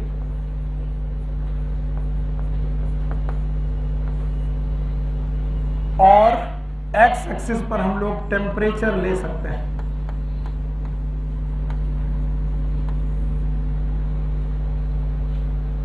रिलैक्स, ऐसा कोई मरे नहीं जा रहा है जबरदस्ती की आज ही समझ में आना, नहीं आएगा कल फिर पढ़ेंगे, इसलिए रिलैक्स, इतना टेंशन मत लो। टेम्परेचर हम डिग्री सेंटीग्रेड में लिखने की कोशिश कर रहे हैं, स्टार्टिंग फ्रॉम 0। कितना? ये रहा 0 डिग्री सेंटीग्रेड, ये रहा 10 degree centigrade, 20, 30, 40, 50, 60 and 70 and so on. ये मैं बाहर का टेम्परेचर के बारे में बात कर रहा हूं। 10, 20, 30, 40, 50, 60, 70, सो ऑन। और ये रही एंजाइम एक्टिविटी, और एंजाइम एक्टिविटी को हम लोग रेट ऑफ रिएक्शन से तौलते हैं। किससे? अगर एंजाइम एक्टिविटी अच्छी तो रेट ऑफ रिएक्शन भी ज्यादा। नहीं, थक गए? बताओ, रेट ऑफ रिएक्शन और एंजाइम एक्टिविटी एक दूसरे को सिनोनिम्स हैं। अगर एंजाइम एक्टिविटी अच्छी तो रेट ऑफ रिएक्शन भी ज्यादा। अब सुनो, बोलते हैं ज्यादातर एंजाइम अपना maximum rate of reaction V max, what is V max? पता नहीं। मैक्सिमम वेलोसिटी किसकी? गाड़ी की। रेट ऑफ रिएक्शन जो मैक्सिमम है उसे क्या बोलेंगे? V max. ये बेटा 20 से 40 के बीच में करते हैं। 20 डिग्री से लेकर 40 डिग्री तक ये लोग मैक्सिमम रेट ऑफ रिएक्शन, या फिर सही बात तो ये है कि 25 से 35 ज्यादातर 25 डिग्री से लेकर 35-36 डिग्री तक ये लोग maximum rate of reaction show करते हैं। That is Vmax। What is Vmax? Maximum rate of reaction. कब? 20 चलो 25 डिग्री पर मिनिमम की मैक्सिमम मान लो 25 है, 25 में, 26 में भी, 27 में भी, 30 में भी, 32 में, 35 में। लेकिन 35 के ऊपर चलने लगो तो रेट ऑफ रिएक्शन धीरे धीरे कम हो जाएगा। 40 के पास आओ तो अचानक रेट ऑफ रिएक्शन कम हो जाता है। क्यों? क्योंकि 40 के बाद एंजाइम का होने लगता है डीनेचुरेशन। भूल गए होंगे आप लोग? याद हो गया ना? बताओ 40 के बाद क्या होने लगता है?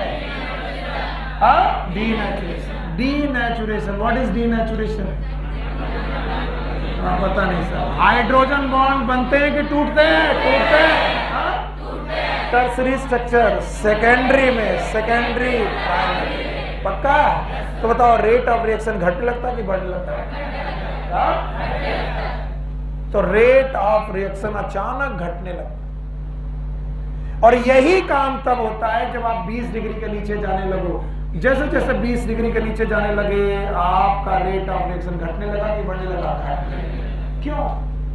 क्योंकि जितना लो टेम्परेचर होगा ये एंजाइम फ्रीज होने लगेंगे। क्या होने लगेंगे? फ्रीज। और फ्रीज होने लगेंगे तो प्रिजर्व हो जाएंगे। कैसे हो जाएंगे? प्रिजर्व। 2 शब्द यूज किए मैंने, बोलो। कम टेम्परेचर पर प्रिजर्वेशन किसका? एंजाइम के शेप में कोई अंतर, साइज में अंतर, एक्टिविटी कम हो गई क्योंकि एंजाइम प्रिजर्व हो गए। प्रिजर्व हो गए मतलब उनको कम टेम्परेचर में एक्टिविटी कम करके रोक दिया गया। बेटा सब कुछ समझने की अभी जल्दी नहीं है, केवल सुनने की कोशिश करो। लेकिन तुम हाई टेम्परेचर पर गए,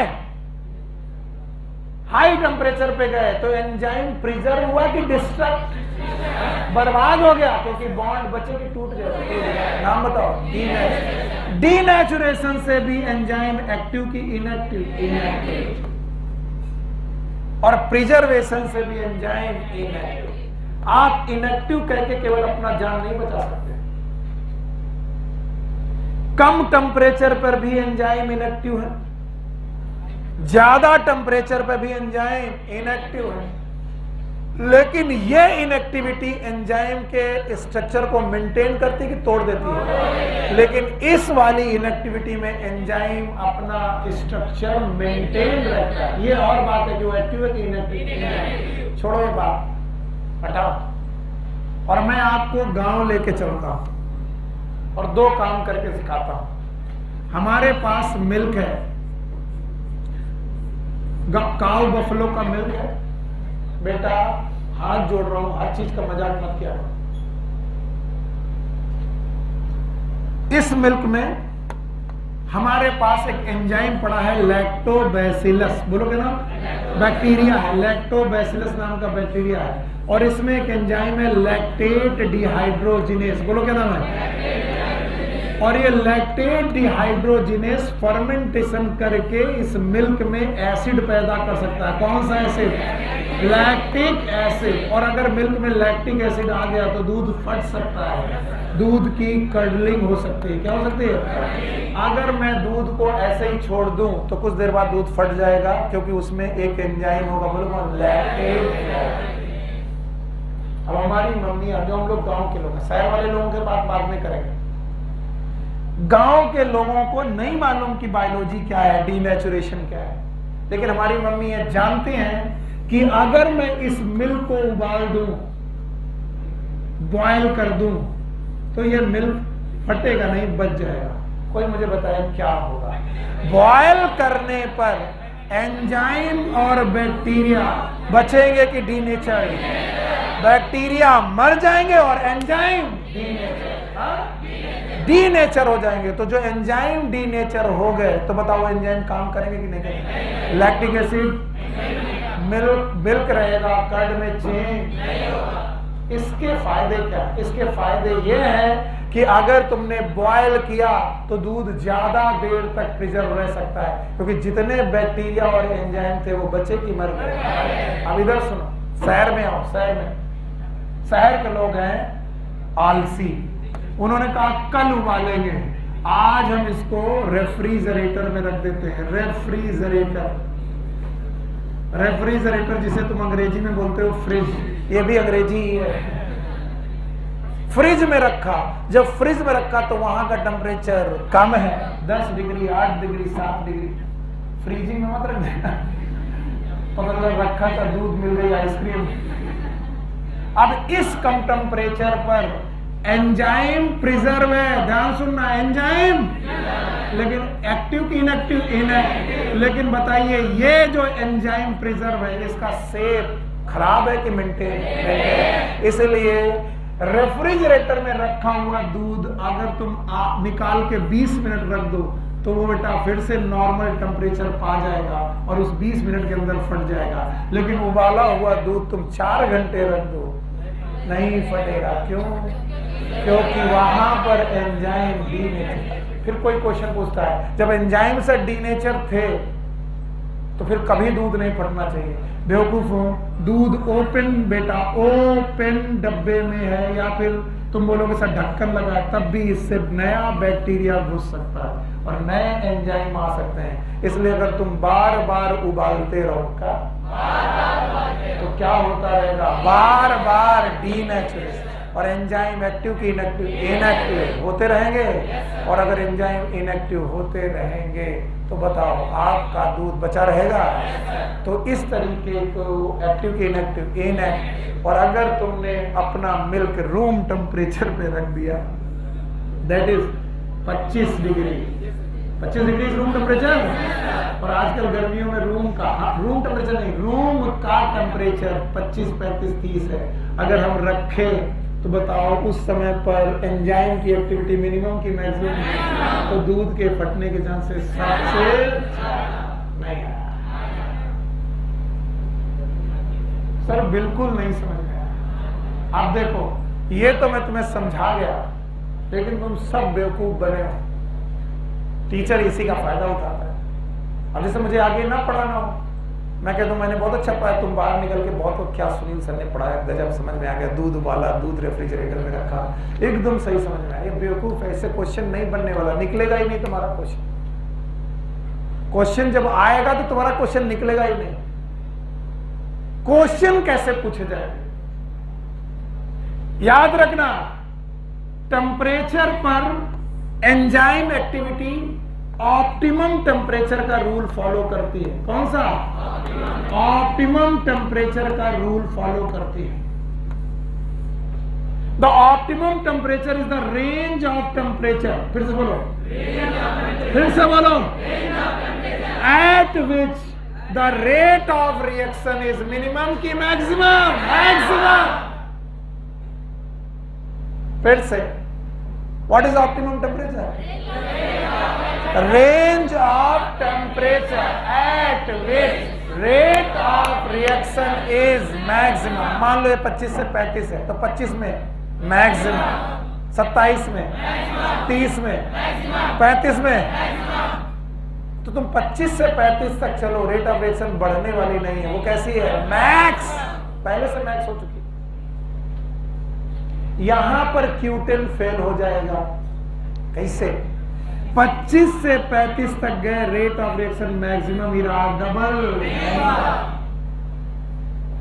नहीं आया ना? आया।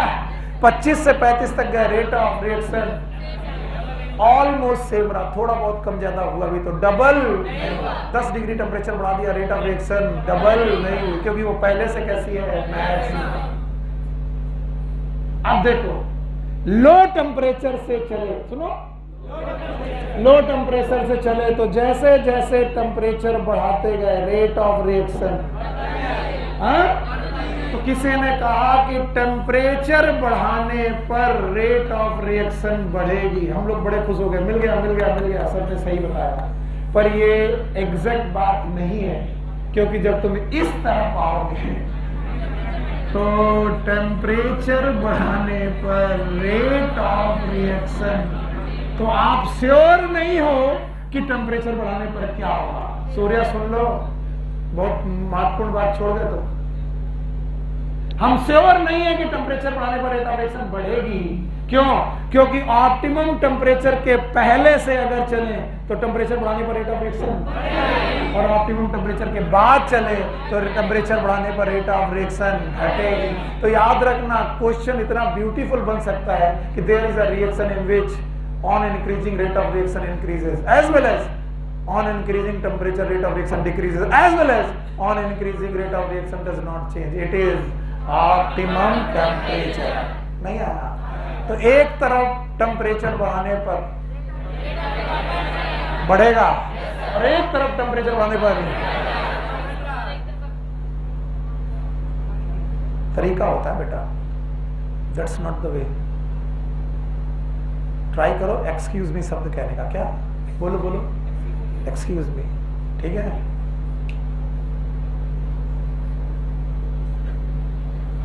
बताओ, ऑप्टिमम टेम्परेचर के पहले टेम्परेचर बढ़ाने पर घटेगा कि बढ़ेगा?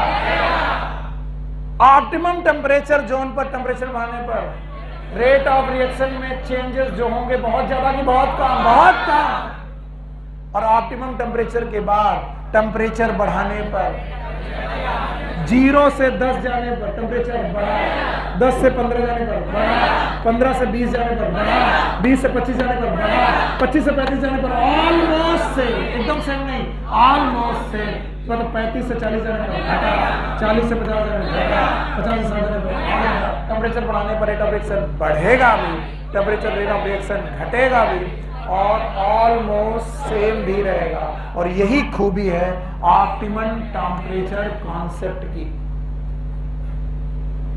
तो जब क्वेश्चन लिखा होता है ना थ्योरी में, समझ में नहीं आता। मैं क्वेश्चन ऐसे बना दूंगा, तुम कहोगे सर ये कहाँ है, एनसीईआरटी में है नहीं। मैं क्वेश्चन बनाऊंगा, there is a reaction in which on increasing temperature the rate of reaction first increases, then it on increasing the temperature is almost same, and then on increasing the temperature it decreases। तो आप कहोगे sir आप confuse हो, पहले temperature बढ़ाने पर rate of reaction बढ़ा रहे हो, फिर फिक्स कर रहे हो, फिर घटा रहे हो। यस, ऐसा होता है। रिएक्शन आपके सामने है। कौन सा जोन? Optimum temperature zone. तो ऑप्टिमम टेम्परेचर के पहले क्या बढ़ेगा? क्या बढ़ाने पर? टेम्परेचर बढ़ाने पर रेट ऑफ रिएक्शन बढ़ेगा। ऑप्टिमम टेम्परेचर जोन में फिक्स रहेगा कि ऑलमोस्ट से? थोड़ा बहुत कम ज्यादा होगा, ऑलमोस्ट से। और ऑप्टिमम टेम्परेचर जोन की बात बढ़ेगा कि घटेगा? और मैंने टेम्परेचर पढ़ाकर पीएच अपने आप सॉल्व कर लिया। पीएच अपने आप सॉल्व किया। जैसा टेम्परेचर पर बेटा रिलेशन है, वैसा ही पीएच के साथ रिलेशन है। देखना, पीएच के साथ रिलेशन बताने के लिए फिर से मैं ग्राफ बनाऊंगा। This is the same graph. अभी भी मैं यहां पर एंजाइम एक्टिविटी लूंगा,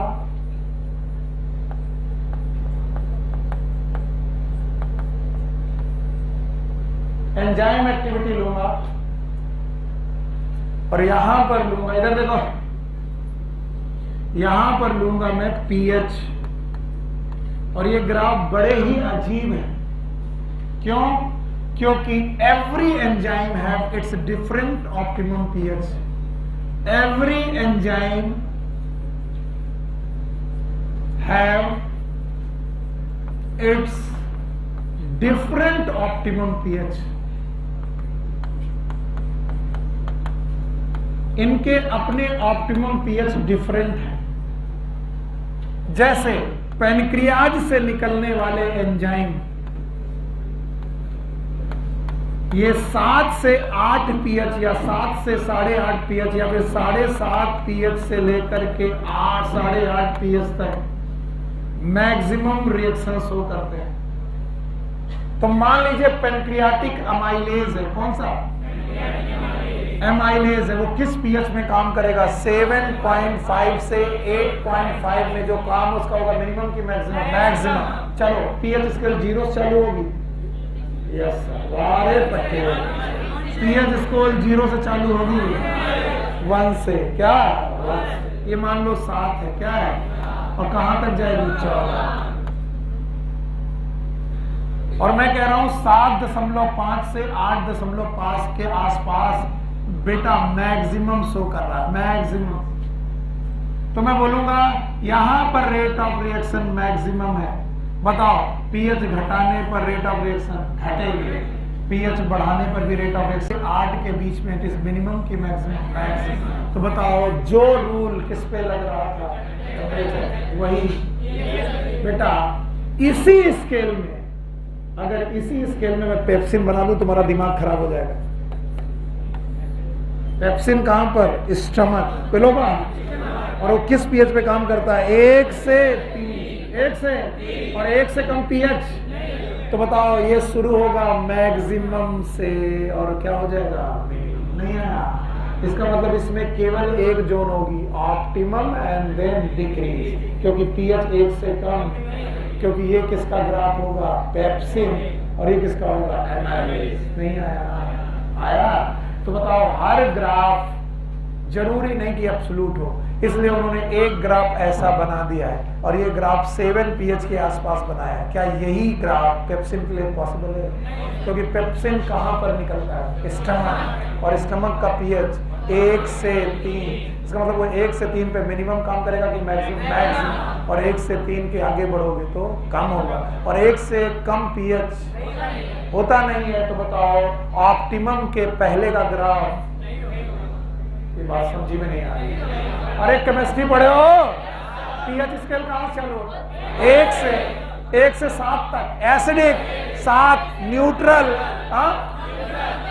और उधर बेसिक। तो बताओ ये वाला जोन कैसा है? एसिडिक। ये वाला पेनक्रियाज के सिक्रीशन है, एसिडिक की बेसिक। तो एमाइलेज जो है पेनक्रियाटिक एमाइलेज है, उसका काम क्या है? बेसिक में ज्यादा होगा, लेकिन अगर 14 तक जाओगे तो घटेगा कि बढ़ जाएगा? घट जाएगा, इधर भी घटेगा। लेकिन जो पेप्सिन निकलता है वो कहां से निकलता है? स्टमक। और किस pH पे मैक्सिमम काम करता है? 1 से 3। और ये ग्राफ कहां शुरू हो रहा है? 1 से, तो 1 से 3 तक मिनिमम की मैक्सिमम, उसके बाद मिनिमम 7 तक आते जाते मिनिमम। तो बताओ स्टमक का एंजाइम, बोलो, इंटेस्टाइन में काम। तो बताओ वो जो पेप्सिन स्टमक में निकला था, क्या वो प्रोटीन का डाइजेशन इंटेस्टाइन में करेगा? क्यों नहीं करेगा? क्योंकि इंटेस्टाइन का pH कितना है? 7.5 to 8. तो बताओ ये 1 के पहले वाला ग्राफ मिलेगा कि नहीं मिलेगा? तो जो ये ग्राफ आपकी बुक में बनाया गया है वो किसके लिए बनाया गया होगा? वो जो 7 के आसपास काम करते हैं। तो हर बंदे का pH सेम है कि अलग अलग? पर ऑप्टिमम pH वाली कहानी लागू होती है, यस और नो? ऑप्टिमम pH पर मैक्सिमम, ऑप्टिमम के पहले मिनिमम, ऑप्टिमम के बाद मिनिमम। ऑप्टिमम के पहले pH बढ़ाने पर बढ़ेगा, ऑप्टिमम पर ऑलमोस्ट सेम, ऑप्टिमम के बाद pH बढ़ाने पर घटेगा। नहीं आया? आया। और इस तरीके से हमने 2 फैक्टर बताए, एक फैक्टर का नाम टेम्परेचर, दूसरे का। तो देखो बेटा, कहानियां और इंटरटेनमेंट अलग होते हैं और क्वेश्चन अलग होते हैं। जब मैं क्वेश्चन पूछूंगा, there is a enzyme in which on increasing the temperature first the rate of reaction increases, then it become maximum, then it decreases on increasing the temperature. It is a कैसा graph है? Optimum graph. याद रहेगा? Take care, good luck, bye bye. 6 बजे मिलते हैं और आज chapter खत्म हो जाएगा। कौन सा? स्ट्रेटजी। स्ट्रेटजी को खत्म करते हैं।